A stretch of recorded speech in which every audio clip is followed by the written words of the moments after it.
ಹ್ಮ್. Sir, ಇವಾಗ ನಮ್ಮ ಜೊತೆಗೆ ನೇರ ಸಂಪರ್ಕದಲ್ಲಿದ್ದಾರೆ ಸಾಮಾಜಿಕ ಕಾರ್ಯಕರ್ತರಾದ ಜೆರಾಲ್ಡ್ ಟವರ್ ಅವರು. ಸರ್, ನಮಸ್ತೆ. ನಮಸ್ತೆ ಮೇಡಮ್.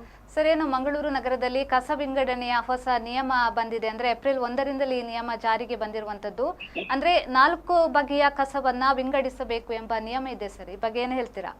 ಸರಿ ಸರಿ, ಮೊದಲನೇದಾಗಿ ನಿಮ್ಗೆ ನಾನು ಅಭಿನಂದನೆ ಸಲ್ಲಿಸ್ತೇನೆ. ಹಾ ನೀವು ಜನರಿಗೆ ಬೇಕಾದ ಸಾಮಾಜಿಕ ಕಾಳಜಿಯಿಂದ ಇಂಥ ಕಾರ್ಯಕ್ರಮ ಮಾಡುವುದರ ಬಗ್ಗೆ. ಹಾ ಹಾ ಸೆಕೆಂಡ್ಲಿ, ಹಾ. ಈಗ ನಾವು ಇವತ್ತು ಬೆಳಿಗ್ಗೆ ನೋಡಿದ್ದೆ ಏಪ್ರಿಲ್ 1ರಿಂದ 4 ಬಣ್ಣದ ಡ್ರಮ್ಗಳನ್ನು ಇಡ್ಲಿಕ್ಕೆ ಅಂತ ಹೇಳಿ, ಬೇರೆ ವಿಂಗಡಣೆ ಮಾಡ್ಲಿಕ್ಕೆ. ಹಾ ಹಾ ಈಗ ನಾನು ಹೇಳುವುದು ಏನಂತ ಹೇಳಿದರೆ, ಹ್ಮ್ ಈಗ ಬಹಳಷ್ಟು ಕಾರ್ಖಾನೆಗಳು ನಮ್ಮ ಜಿಲ್ಲೆಗೆ ಬಂದಿವೆ. ಹ್ಮ್ ಹ್ಮ್ ಈಗ ಈ ಮನೆಯದು ಕಸದು ಬಿಡಿ, ಈಗ ನದಿ ನೀರು ಏನೋ ಇದಾಗ್ತದೆ, ಹಾಳಾಗ್ತದೆ.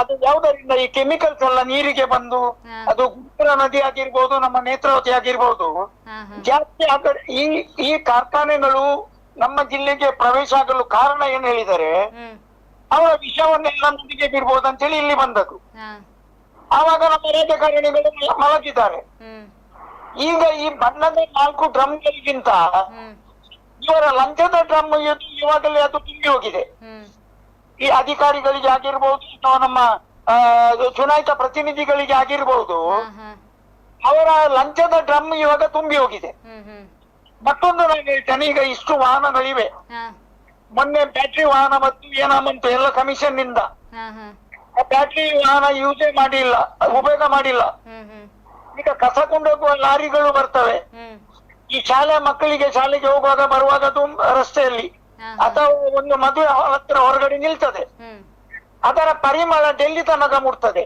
ಹಾ ಹ್ಮ್ ಅದನ್ನೊಂದು ಸರ್ವಿಸ್ ಮಾಡುವ ವ್ಯವಸ್ಥೆ ಇಲ್ಲ, ತೊಳೆಯುವ. ಹ್ಮ್ ಹ್ಮ್ ವಿದೇಶದಲ್ಲಿ ನಾನು ನೋಡಿದ್ದೇನೆ, ಆ ಲಾರಿಗಳಿಗೆ ಮುತ್ತು ಕೊಡಬಹುದು, ಮುತ್ತು.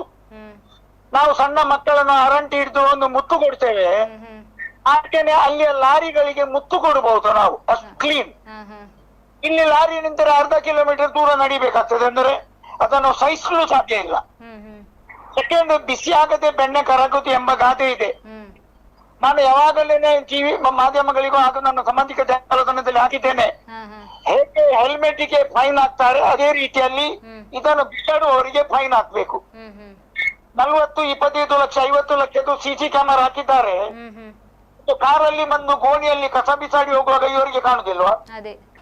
ಆ ಕ್ಯಾಮೆರಾಗಳು ಎಷ್ಟು ವರ್ಕ್ ಆಗ್ತದೆ ಅಂತೇಳಿ ಯಾರಾದ್ರೂ ನೋಡಿದಾರ? ಹ್ಮ್ ಹ್ಮ್ ಕಮಿಷನ್ಗೋಸ್ಕರ ಹಾಕಿದ್ದು. ಇವತ್ತು ನಾನು ಕ್ಯಾಮರಾದ ಬಗ್ಗೆ ಹೇಳುದು, ನಿಮ್ಮ ಕಾರ್ಯಕ್ರಮಕ್ಕೆ ಸಂಬಂಧ ಅಲ್ಲ, ಹಾ 1 ಮಿನಿಟ್ ಅಲ್ಲಿ ಹೇಳ್ತೇನೆ. ಏನಾದ್ರೂ ಇವತ್ತು ಅಪರಾಧಗಳಾದರೆ ಪೊಲೀಸ್ನವರು ನೋಡುದು ಖಾಸಗಿ ಕ್ಯಾಮರಾಗಳನ್ನು, ಹಾ ಹಾ ಇವರ ಕ್ಯಾಮರಾಗಳು ನಡೆಯುವುದಿಲ್ಲ. ಹ್ಮ್ ಹ್ಮ್ ಒಬ್ಬನು ATM ನಿಂದ ಓಡ್ತಾನೆ, ಒಬ್ಬನು ಕರಿಯಮಣಿ ಸರ ಹೇಳ್ಕೊಂಡು ಓಡ್ತಾನೆ, ಪೊಲೀಸ್ನವರು ನೋಡುವುದು ಖಾಸಗಿ ಕ್ಯಾಮರಾ. ಹಾ ಹಾ ಹಾಗಾದ್ರೆ 50 ಲಕ್ಷದ ಕ್ಯಾಮರಾ ಹಾಕಿದ್ದು. ಅದೇ. ಈಗ ನಾನು ಹೇಳುವುದು ಈ ಬಣ್ಣದ 4 ಡ್ರಮ್ಗಳ ಬಗ್ಗೆ ಅಲ್ಲ. ಮೊದಲನೇದಾಗಿ ದಂಡ ವಸೂಲಿ ಮಾಡ್ಲಿ, ಯಾರಾದ್ರೂ ಕಿಸಾಡಿದ್ದೆಲ್ಲ ಇದಕ್ಕೆ. ಹ್ಮ್ ಹ್ಮ್ ಖಾಸಗಿಯವರ ಕ್ಯಾಮರಾದಲ್ಲಿ 100ರಲ್ಲಿ ಒಂದು 50 ರೆಕಾರ್ಡ್ ಆಗ್ತದೆ. ಹೌದು. ಆಗ ಹಿಂದುಗಡೆ ಸ್ಕೂಟರ್ ಅಲ್ಲಿ ಕುತ್ಕೊಳ್ಳುವವನಿಗೆ ಹೇಗೆ ಭಯ ಉಂಟಾ, ಅದೇ ರೀತಿ ಕಸ ಬಿಸಾಡುವವನಿಗೆ ಒಂದು ಭಯ ಬರ್ತದೆ. ಹ್ಮ್ ಹ್ಮ್ ಇವತ್ತು ನಂದಿ ಒಂದು ಬೋರ್ಡ್ ಗಿರ್ಡ್ ಹಾಕಿ ಏನು ಪ್ರಯೋಜನ ಇಲ್ಲ. ಈಗ ನಂದಿ ಗುಡ್ಡದಲ್ಲಿ ಬೋರ್ಡ್ ಹಾಕಿದ್ದಾರೆ, ದೇವರ ಫೋಟೋ ಇಡ್ತಾರೆ, ಆದರೆ ಬಿಸಾಡುವುದು ದೇವರ ಫೋಟೋದು ಬುಡದಲ್ಲಿ ತಂದು ಬಿಸಾಡ್ತಾನೆ ಅವ. ಹ್ಮ್ ಹ್ಮ್ ಹ್ಮ್ ಯಾಕೆ ಹೇಳಿದರೆ ಕಾನೂನಿಲ್ಲ ನಮ್ಮ ದೇಶದಲ್ಲಿ. ಹ್ಮ್ ಹ್ಮ್ ಹಾಗೆ ನಿಮ್ಮ ಕಾರ್ಯಕ್ರಮ ನಾನು ಮೆಚ್ಚುತ್ತೇನೆ, ಬಹಳಷ್ಟು ಜನರು ನೋಡ್ಬೇಕು, ನಾನು ಶೇರ್ ಮಾಡ್ತೇನೆ. ವಿಷಯ ಏನಂತ ಹೇಳಿದರೆ, ಬಿಸಿ ಆಗದೆ ಬೆಣ್ಣೆ ಕರಗದು, ಅದೇ ರೀತಿ ದಂಡ ಹಾಕಿದರೆ ಮಾತ್ರ ನಮ್ ಜನರಿಗೆ ಸರಿದಾರಿಗೆ ತರಬಹುದು. ಜೊತೆಗೆ ನಮ್ಮ ರಾಜಕಾರಣಿಗಳಿಗೆ, ನಾನು ಸಮಾಜ ಸೇವೆ ಸಂಘಟನೆಗಳಿಗೆ ನಿಮ್ಮ ಟಿವಿ ಮುಖಾಂತರ ನಾನು ಕರೆ ಕೊಡ್ತೇನೆ. ಯಾವ ನದಿಗೆ ವಿಷ ಇವತ್ತು ಹರಿಯುತ್ತಾ ಬರ್ತದೆ, ಅದಕ್ಕೆ 10 ಮಂದಿ ಜೊತೆಗೂಡಿ ಕೋರ್ಟ್ ಅಲ್ಲಿ ಕೇಸ್ ಹಾಕ್ಬೇಕು. ಮಾಲಿನ್ಯ ಇಲಾಖೆಯ ಮೇಲೆ ಕೇಸ್ ಹಾಕ್ಬೇಕು. ಅದನ್ನ ಟೆಸ್ಟ್ ಮಾಡಿ ಕೊಡ್ತಾರೆ ನಮ್ಮ KREC ಲ್ಯಾಬ್ ಅಲ್ಲಿ. ಅದನ್ನ ಟೆಸ್ಟ್ ಮಾಡಿ ಏನೆಲ್ಲ ವಿಷ ನೀರಲ್ಲಿ ಬಂದಿದೆ ಅಂತ ಹೇಳಿ ಅವರ ಮೇಲೆ ಕ್ರಿಮಿನಲ್ ದಾವೆ ಹೂಡಬೇಕು. ಒಬ್ಬನಿಂದ ಸಾಧ್ಯ ಇಲ್ಲ. ಸಂಘಟನೆಗಳು ಮತ್ತೆ ಅಸೋಸಿಯೇಷನ್ಗಳು ಇವೆ.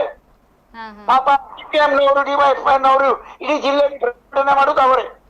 ಆದರೆ ನಮ್ಮ ಬುದ್ಧಿವಂತ ಜನರು ಒಂದು 4 ಮಂದಿ ಒಟ್ಟಿಗೆ ಸೇರ್ಲಿ, ಬರೀ ಹೆಸರಿಗೆ ತಕ್ಕ ಸಂಘ ಸಂಸ್ಥೆಯನ್ನು ಸ್ಥಾಪಿಸುವುದಲ್ಲ, ಏನಾದರೂ ಪ್ರಯೋಜನ ಆಗ್ಬೇಕು. ಧನ್ಯವಾದಗಳು.